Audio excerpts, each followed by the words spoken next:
قطرة الدم التي تكون في البيض اللي هي مو مستحيلة عن النطفة، لا، نفتح البيضة نشوف بها قطرة دم إما في صفارها أو في بياضها.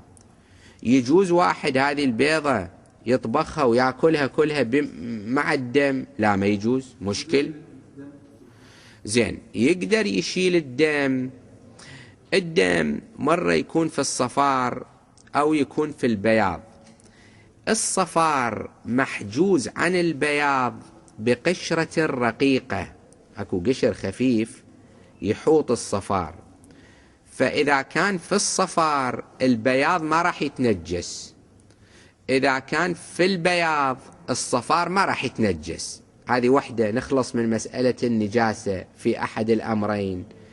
بعدين هي نفس قطرة الدم في احتمال أن تكون محاطة بغشاء يكشف عن ذلك أنه لو الإنسان جاب له إبرة ووصلها إلى قطرة الدم ضربها ممكن يشوفها تنفتح يطلع الدم، فيتبين أن هذه القطرة محاطة بغشاء.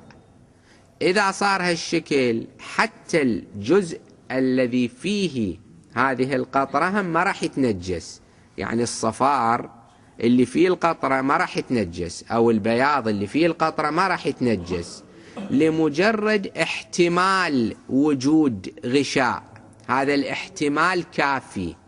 وعليه لو فرضنا واحد البيضة حطها في الطاوة وشاف الدم فيها، قلاها ثم جاب له ملعقة وشال قطعة الدم رماها، يجوز له أن يأكل باقي البيضة.